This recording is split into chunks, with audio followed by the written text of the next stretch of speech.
happened with Conor McGregor? Everyone hates him enough. Really? How much is this one going for, bro? But I learned about Islam for about a year before I actually decided to take the Shahada, you know? Brad Devin Haney.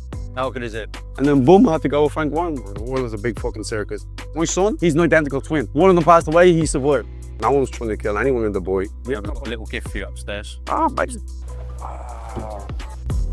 Introducing Jono King Kong Carroll. Born and raised in Dublin, the fighting pride of Ireland. Welcome to UMAR'S Lounge. Just giving Jono a 1-2, 1-2. He's got one flight, he's still fight, it's all going on. So Jono, the first thing I actually like to ask people moving forward this whole channel and series is, it's a bit of a deep question, so have a moment to think about it if you want, but where would you like to be in a year's time from now in life? I'd like to be a world champion.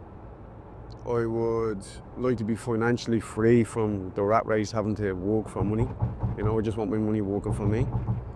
And I just want to be happy. Most important thing in life is to be happy and to be healthy and to be fit and strong and be a good father for my kids and be there and give them more time. Because at the end of the day, money comes and goes. Your relationships are the most helpful thing. And your health is the #1 priority.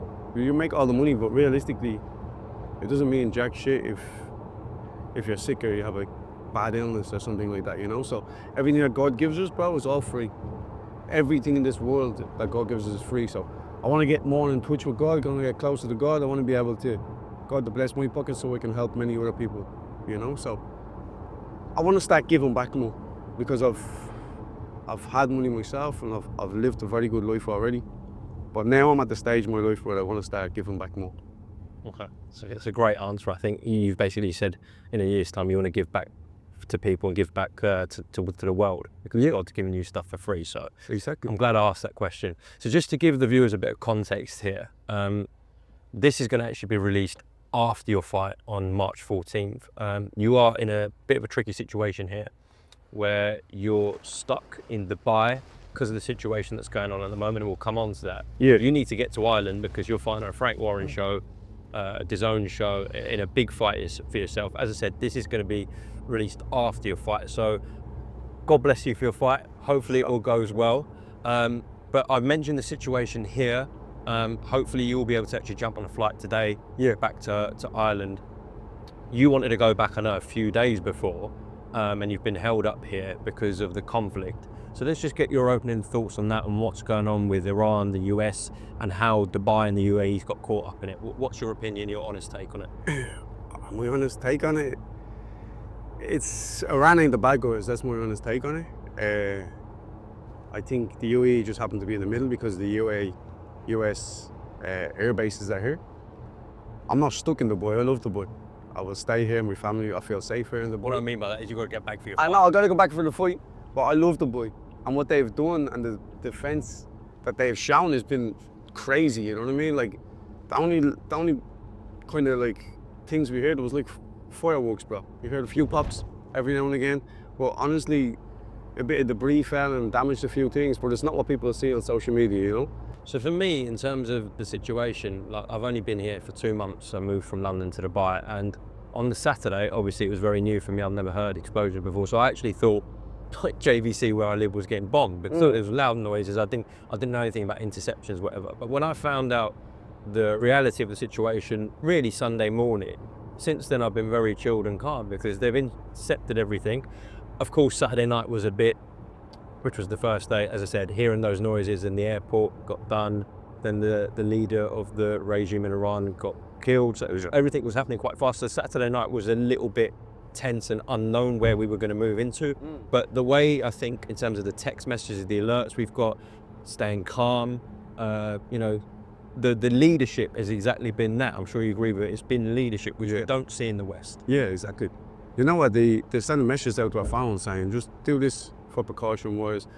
Don't worry, this is safe. You can, like, the kids are off school from now, but soon they'll be back in school. Like, everything, we are told step by step what's going to be happening and what's going on. And I just feel like, to be honest, you even seen the president of the UAE walk around the mall like 2 or 3 days ago. It just shows how confident he is in his defence force, you know. So, no, honestly, bro, I love the boy, and I just think they've done a wonderful job. But let's be real about the situation. If Iran wanted to blast the whole of UAE, they would have done that in 5 minutes, and they would have flattened this whole place, regardless of the UAE. You know what I mean? And like, you know, taking down missiles, because nuclear war and all this, they destroy us, the size of them. They were just sending a message. They were just sending a little, just showing their strength. That's all it was, really, to be honest with you. It's just a power play. Everything is a power play right now. The world is a big fucking circus, and we're just watching. Theatrics. Yeah. For people from the Western world is watching what's going on here as well, like, I think some people have got the misconception that the place is burning to the ground, and Yeah. people are still out on the palm having dinner, partying. Kids and families are going for walks in the parks. As you said, the leader of this country was in the mall. Could you imagine Keir Starmer going around a main shopping mall just in a normal situation, let alone under a war? Exactly. So you could confirm, as someone who's been here for how long? 4 years now. 4 years, that you're all safe and sound and everything is peaceful and normal here on Yeah. the ground. Yeah, like, I love the boy, and like, I was in the mall yesterday. I was contemplating going to get my haircut and all yesterday. Like, I was in the gym yesterday. I bring the kids to the gym for a couple of hours with me. Like, my life is just back to normal. Like, 2 days later, I had a little fish that my dog got from the pond. We put it in the fish tank. Started eating all my little nice fish. So I was like, let's bring this thing back. But this was like 2 days after all these bombs, and I was like, that thing's going back. So tell me your kids about it. They were fine. My daughter, they were polar opposites. So my daughter's in the back. I was driving when we first started, and we first hearing the few little bombs and the noise. And my daughter straight away, she was like, Bismillah ar-Rahman ar-Rahim. She starts praying in the back. And my son's like, Dad, where's the bomb? I can't see the bomb. And then he's like, can I watch you on YouTube, see can we see the bombs on the phone? And as soon as we get in, my daughter's like, are we gonna do it? And my son's asking me, can we go to the roof and see the bombs? Like, they're totally different. You know what I mean?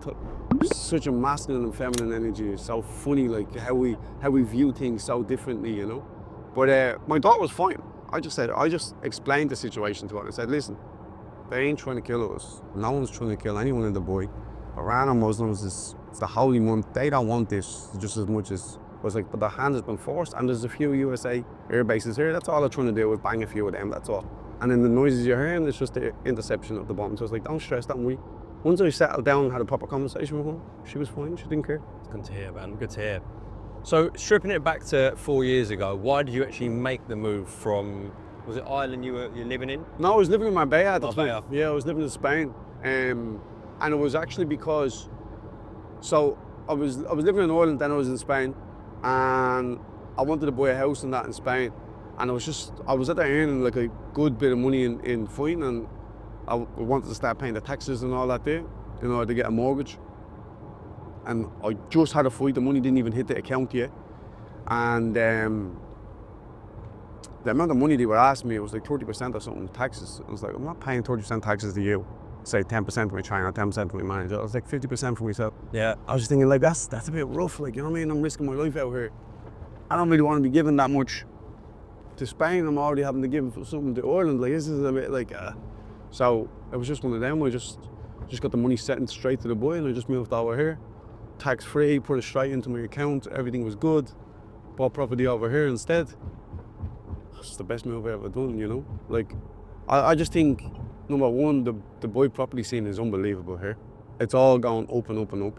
When you buy stuff in Spain, even when it goes up, bro, you have to pay the taxes on it, number one. But then even if your house goes up in value, you have to pay that. Like, it's just constant money. They're almost keeping it so under lock that you can't become financially free in Europe anymore, which is very sad. You know, like the capital gains tax, bro, just basically takes all your fucking profits from your property. What's the point in holding on the property until it goes up 50, 60 grand and you have to pay capital gains tax on that? Sorry, that was just the LV what it going there. Yeah, I know. It's all good. It's through your tax-free cash. Yeah, exactly, yeah. But no, this is what I'm saying, like, so for me it was like, I just didn't want to be paying tax, man. For what? Like, that government doesn't do anything for me. Whereas, realistically, the governments over here are unbelievable. Yeah, absolutely. The leadership, the government, authority, everything. I completely agree with that and get why you moved here. So, growing up in Ireland, just talk to me about that. How was that for an experience with you? What were you like as a kid? Yeah, just talk to me about your upbringing in Ireland, Jono. My upbringing was a bit mad. So, I have an amazing childhood, and I always look back at my childhood and was like, it was amazing, it was fun. But my childhood wasn't like normal people's. Like when I grew up we grew up in Finglas, so from 1 to 10 I was in Finglas in Dublin. And I remember like running from corner to corner watching like robbed cars going around, and the police chasing me, police chasing the cars, and they were like, nobody was running away from the police. They were just like playing bumper cars with the police on. They were crashing into the police, they were driving off again, the police just following. It was so weird that it was like, when you tell people stories that don't know the area, it almost seems like you're making up the stories, but it wasn't. It was fucking crazy. I remember like seeing all these things. The fireworks was amazing. Halloween was beautiful. All your mates would be dragging literally like pallets for weeks on end just to build a big ass bonfire. Like it was crazy. Like cars be burned out. It was mad on Halloween. So I had like crazy childhood, but then there was a lot of fighting, there was lots of drugs, there was lots of like bad things, I suppose, in the area that we came from. But when you're in the middle of it, you don't see it being a bad thing. You get me? It's like, no, it's You get on with just your life. Yeah. You know, if your house gets raided, it's like, it's normal. Your neighbour's house getting raided the next week after. It was normal because you were in this scenario. But like, from moving away to like here, for example, like my house has never been raided. My kids has never seen those type of things happening.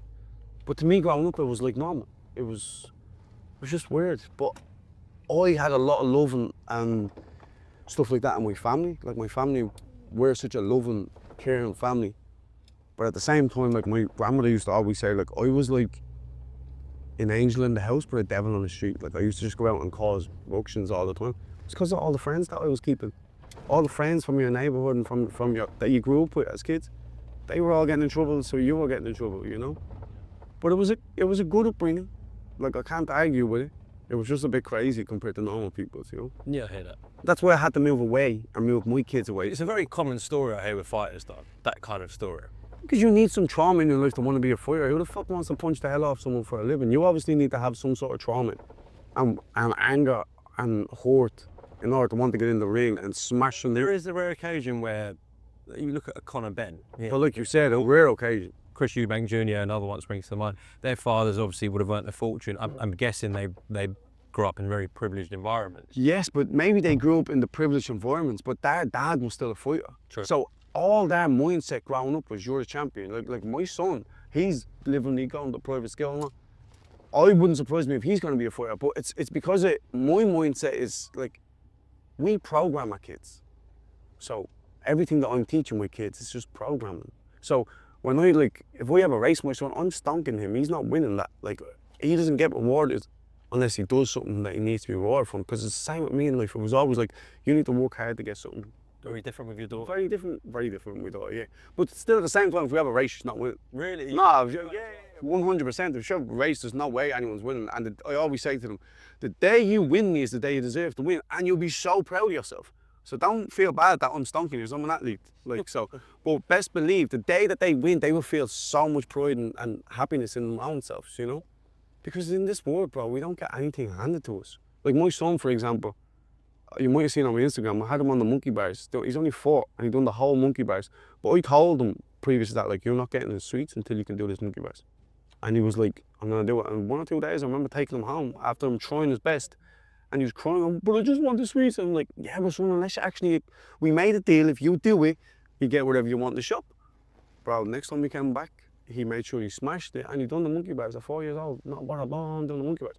So it makes us work hard for things in life, you know? So that's why when you say the rare occasion, Conor Benn and their fathers was fighter mindset. Yeah. So they programmed them kids. So that's not really that rare of an example, you know? Yeah.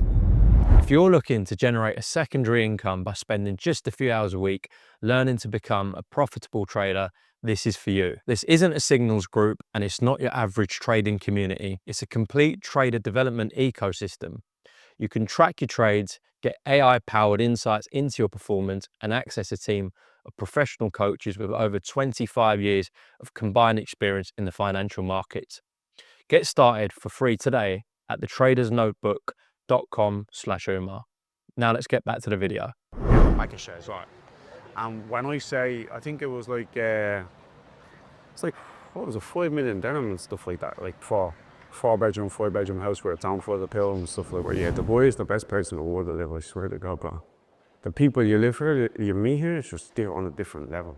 Yeah, 100%. Good. Thank you. I'm very good. Thanks. Come to the address, Jay, where you are. Sorry, we think you're And the goods there. In addition, what makes this really unique is the bridge that takes you across the Blue Water Island. Yeah. There's not many places in the world where you can kind of walk through another island that's right next door to you. And Blue Water's is lovely. All the shopping mall there is very nice. It's fantastic. I like Blue Water. And restaurants as well is really. Our restaurants are very good. I've been there a few times. Yeah, It's very nice. So, and then as you know already, kind of, you're familiar with it, 1.7 kilometers of beach all the way down to JBR, over 40 different towers there. It's the single biggest residential development on the earth. That's amazing, bro. Just there. So you've got the view of literally everything, including the runway. You got that beach directly in front of you as well. Like it's very, very nice. Straight downstairs, beach, swimming pools, and then obviously upstairs, they've also got the highest swimming pool in the world here as well. The highest swimming pool in the world, yeah. We're going right the way across. You know? How many floors is it? It's 77. Yeah, it's got the highest. Yeah, because I was in Skyview for a while. I lived in Skyview for like 6 months. It's beautiful. And that's unbelievable as well, you know? Life is lovely.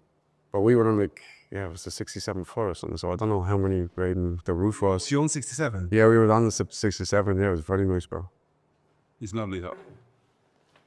So, great area for entertaining guests. And you're also quite unusual.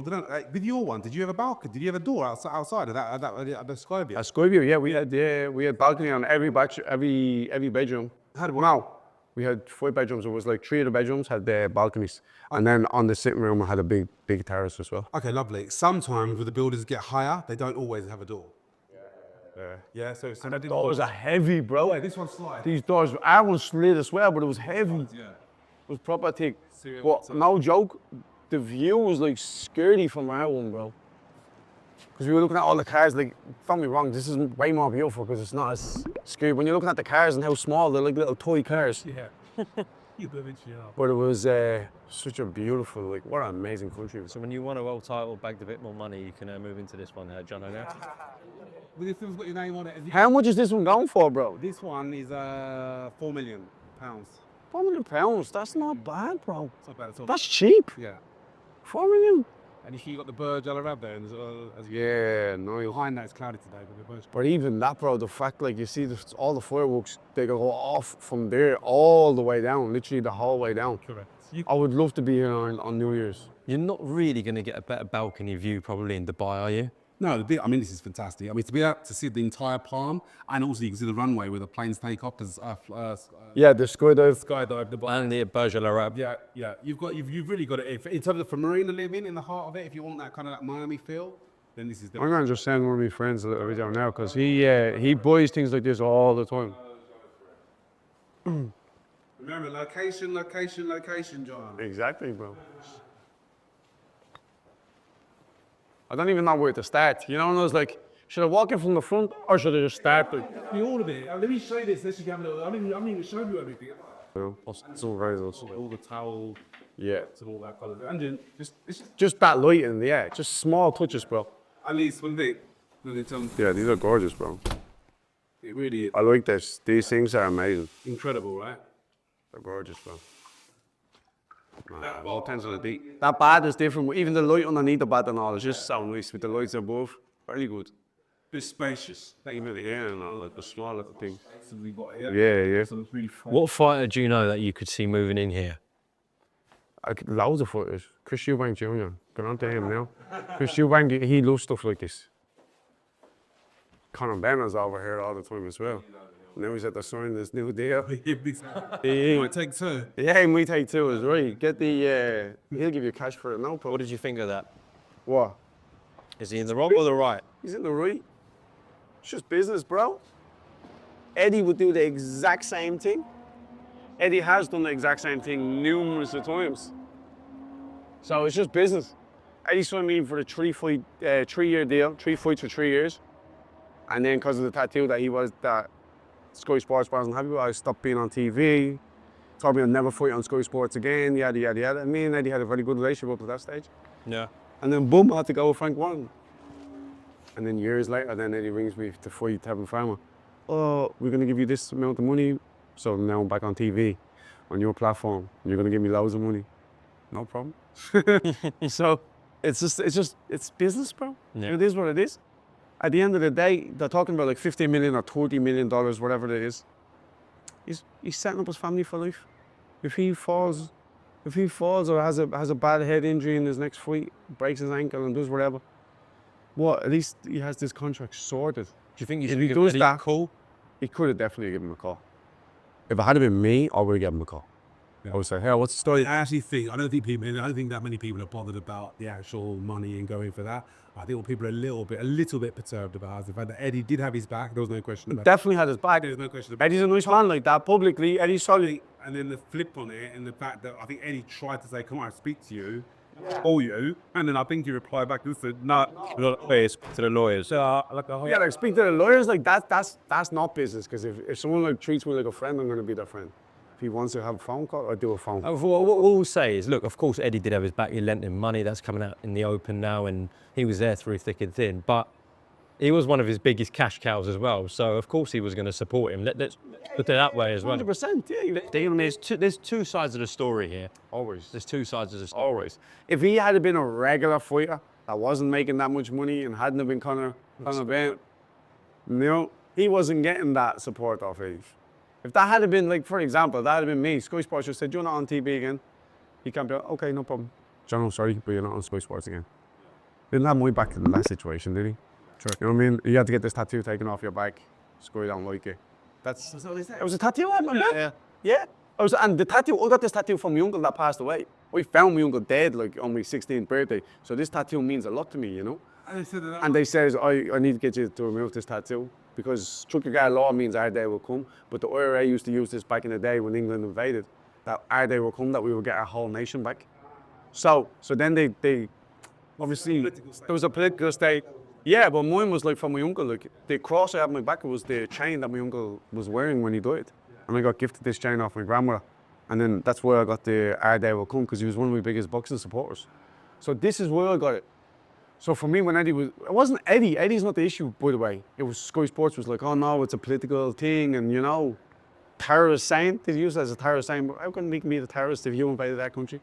So then for Eddie to tell me you can't be on TV with this tattoo, I was like, okay, here's another power play. It wasn't Eddie's fault. I'm not saying No, it's it's Eddie. Sky. But Sky was like, but then again, it's like the power play of like, it was an English broadcasting station telling me, you're not allowed to do this. Cover that up or you're not getting on that TV again. I said, no problem. I'll just retire from boxing. And then Frank hooked me up, got me my title, and gave me the opportunity to fight for titles again.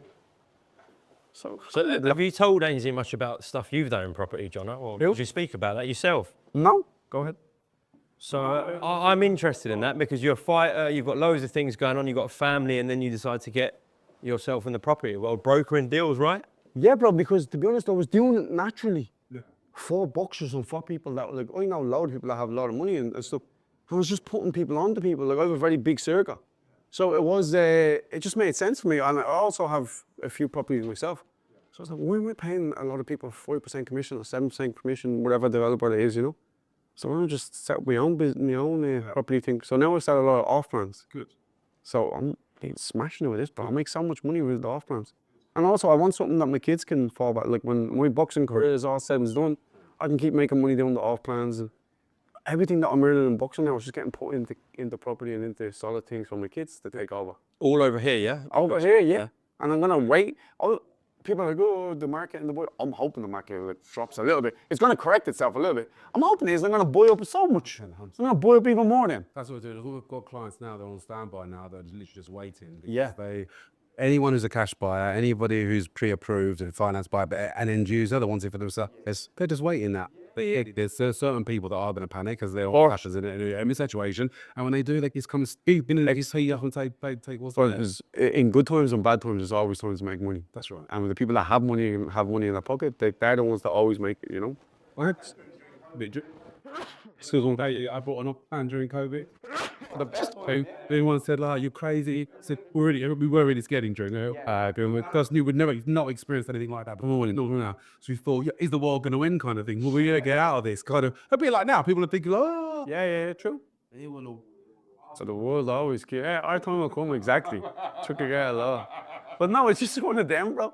life will always keep going. Like Bob Marley said, like, you know, have no fear for the atomic energy, because none of them will stop the time, bro. The third bedroom, the guest bedroom, not bad. So 3 bedrooms is nice for the apartment too. No, you know what I like? Every single bedroom has a beautiful view, bro. Beautiful view, like the floors. Yeah, this is nice. Share properties. They've always got studied views for all members of the household. Yeah.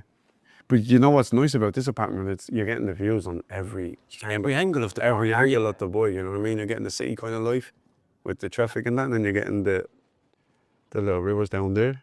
And today's like clearish. It was clearer. It'd been Very easy to see it, but I like to call it Miami meets Maldives. yes. So you've got the Miami kind of view of the beach and all that, or even Miami meets Manhattan, because then you've got that kind of the towers that takes place here as well. Do you sometimes you've got the city view, plus you've got the beach view as well. So it's a lot better than Manhattan. Yeah, the best. that's a better map. Did you guys like? In fact, the Maldives can be the blue water. Well, you've got Manhattan, Miami, and also Maldives. All This is a different level to Manhattan, though. Yeah, I think. sure. I do think. No, but what I really like is that view out there. Like I've been in Miami before, and you're right, that water is exactly the same. You can see that blue water is gorgeous, bro. It's a really, really nice villa, and honestly, it's not expensive. Yeah. This villa is really not expensive for them. I'd nearly take this villa just like that, just for that view, bro. Think just having your coffee out here in the morning every morning. You know what I mean? That's like Change your day straight away, right? yeah. What's the point in having money if you can't enjoy it, bro? Like sitting there, having that view, having a little coffee there every morning. Even these seats, bro. I was gonna try move and the thing just spun. The attention to detail is very nice. Well, look at that. I think he wants to move in here right now. I'm not gonna lie, bro. I might have to move in here after this week. He's checking his account now. I'm just gonna go. Videos, Joe. Don't forget to get your video. Of course, bro. If they walk away and they learn something about you, whether they like it or dislike it, Yes. when they watch you next, when they see you in action fight, for me that's a job done, because if they've got something where, oh, Jono, I can really relate to that, I really like his story, I really want him to win that fight, or they think, Jono, what are you talking about? You're a prat. I'm still going to tune into your fight and I want you to get knocked out. Yeah, that's for you, that's money in the bank. For the promoter, that's good. For the TV, that's good. So if I can do that, and then also bring the real estate stuff in, showcase Dubai, show it in a reality. Obviously, there's so much luxury. Look at where we are. Look at JVR, where we are. Look at the car we're in. But then just also, you were talking to me about stuff in Sharjah, the other things that the West perhaps doesn't see. If I can tick those boxes and create something, a good product here, happy days. And it's not a traditional thing I've been doing for 10 years behind the camera, speaking to people at press conference. There's a place for that, of course. But this is something different, I think, for not only boxer fans, but for investors, for people looking to move to Dubai. And yeah, I think for the fighter as well, it can open you up to new audiences. Yeah, for sure. Yeah. And the thing is, you have to understand, like when you're talking about like investors, people are in Dubai, because I've been in Dubai so long, I don't just stick to Dubai. You know what I mean? I've been to Oman, I've been to this, I've been to so many different places in Dubai. And Dubai itself is amazing, but when you go on the outskirts, like you can go hiking like an hour and a half away from here. You can go to Love Lake and it's like just camping, free camping. And it's just beautiful. You have flamingos flying around the front of the table. All people see is downtown palm. That's what I'm saying. People don't know Dubai the UAE is beautiful, but why don't you just see just the palm and things? There's so many more things that's happening here that you don't want to be just investing in downtown. No, yeah. You know what I mean? And when you come on holidays, please don't just come to JBR. JBR is amazing. If you're ever a week, stick to JBR and the mall and whatever else. Yeah. But If you've got 2 or 3 weeks, if you got 2 or 3 weeks, go to Love Lake, go to Hatta, go to like different things like that. There's so many fun things to do. Abu Dhabi as well. Abu Dhabi is beautiful, but Abu Dhabi is very similar to here. It is, a little buildings and tall buildings, big city life. I'm not really a big city person, even though I've lived in cities most of my life. But for me, I love nature. So I love going to Hatta. Hatta, you can do all like trails and like mountain I climbing. think what we're kind of saying here, there is something for everyone here. Yeah. In the UAE, not just what you get shown. And people are like, oh, there's no soul. I hate these people that say there's no soul. It's soul. You've never fucking been here then if that's the case. Like number one, there's all different cultures here. When you come and you have a dinner, you don't know who you're gonna meet. Because people from different cultures, different backgrounds, Like, it's crazy. You can literally meet somebody here that can change your life in one day. That is Money-wise, true, you know? 100%.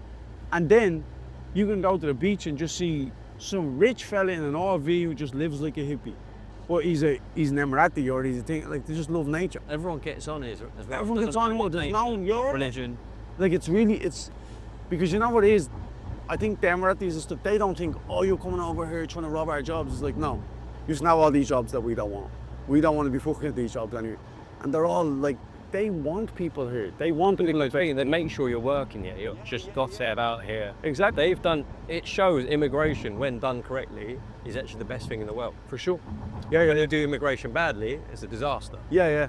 Because at the end of the day, people start hanging on people like that, sponging off the government and all the stuff that they're saying in England and Ireland now. But when you come to a place where you can't get the dough, where you have to come here to work, you have to set up a company, you have to have a bit of money in your account, or you invest there, or wherever the case may be, you're just getting so many wealthy people, positive-minded people here. So anyone I'm meeting in this country is like, they're on the same wavelength that I'm on. Yeah. You know, like, I want more from my family. I want more from my life. I don't want to be just stuck still and just be like, is this it for the rest of my life? And just die, come and go. No, I want to... You want a story as well. More story. I want to keep meeting new people. I want to keep, like even my little thing with Islam, referring to Islam, a little it's used, but like... When was it? Conversion? 2 years ago now. But little things like that, like, I didn't know anything about the culture here. But it just goes to show, when I came to this country, I had such an open mind on everything and anything. I'm like, I don't mind, I'll learn everything and anything. So the very first time it was Ramadan, I started fasting, I just wanted to get to know the culture. Did you ever think about Islam before, like in Ireland or Spain, or was it only when you got here? About me reverting to it? No, I never thought in a million years I'd revert to it. So it was only here? It was only from being here, being around the people and being around all like the good people that was like teaching me things. And the more I start getting a bit more educated on it, I was like, this is kind of the same stuff I believe in. Because I was more spiritually connected. That's what I believe. So you weren't Christian or? It's not that I wasn't Christian, I was a Christian. And I'd pray every now and again, and I'd go to church and pray to my mum, because my mum passed away years ago. Sorry to say that. And I used to always do things like that. But I always believe in one God. Like, the things that I believed in is not too much different to Islam. Got you. You get me? Like, I never really believed Jesus was God. Like, we were taught in my house growing up, Jesus the Son of God and blah, blah, blah, blah. But like, all these things in Islam is very similar. As a prophet, it's like, if you look at it, we're all the fucking sons of God. We're all His creation. You know what I mean? I believe there's one God. Like, but all these things happened because I was in this country, and I came to this country with such an open mind that I don't want to be the same person in 5 years to who I am now. I don't want to be the same person today than what I was 5 years ago. I want to just keep evolving. If you're not evolving, what's the fucking point in life? You're not learning then in that case, no? So, was there a specific moment, or was it a gradual process towards Islam living here? Was there a specific moment that you can pinpoint where you thought, I'm definitely doing this? Yes and no. Like, there was a few little moments in it that was like, that stand out to me. You know what I mean? Like, I was fasting, I was doing that, and one lady invited me, a Moroccan lady invited me into her house to break, like for iftar, to have some food, break fast. And she was watching Mecca on the TV. And previous to this, my son was at that passing away. I have two twins. My son, he's an identical twin. One of them passed away, he survived. But this baby that passed away, I had a different name for him. Long story short, I won't get too deep into it. Well, he died in the womb, okay? I ended up calling him Gabriel. I had a different name for him, but I called the baby Gabriel that passed away. So then, I'm in this lady's house. We're breaking fast, we're eating and all. And then I was like, what's the story with this, like, Kaaba and stuff? Like, educate me a little bit, you know, just asking questions about it. So then she's telling me the whole story about Kaaba and why they do everything they do, basically. And then she just gets, because I'm trying to cut the story down to long. Yeah, cool. She got to the stage where Angel Gabriel comes down and opens up the well for the baby, which is called Zamzam water. Oh, wow. Bro, in the womb, my baby was giving all his water to Grayson to keep him alive. And I'm not calling this baby Gabriel. And that's what happened in the womb, was that Angel Gabriel, my Angel Gabriel, gave his water to Grayson to keep him alive. And now Angel Gabriel, she's telling me this story, Angel Gabriel coming down to open up the well. So bro, I just got goosebumps over my whole body, and I was like, wow. So I told her this story. So I'm very interested now. Now I'm asking her loads of questions. And the next day she gave me the Quran in English. And then I just went completely down the rabbit hole. But at this stage, I was already going to mosque for about 6 months. So something was already pulling me towards Islam. I was fasting, I was going to mosque for about 6 months. I didn't miss a Friday. prayer in about 6 months, bro. And then all of a sudden I'm fasting, I'm in this lady's house. Like, it was a slow process, but I learned about Islam for about a year before I actually decided to take the Shahada, you know? What happened with Conor McGregor? Sparred Devin Haney. How good is he? I don't even like boxing, I don't even watch it, bro. I've already made me that proud. We did the 1% a month. Wow. It was amazing, I had a lot of fun. Thank you so much today.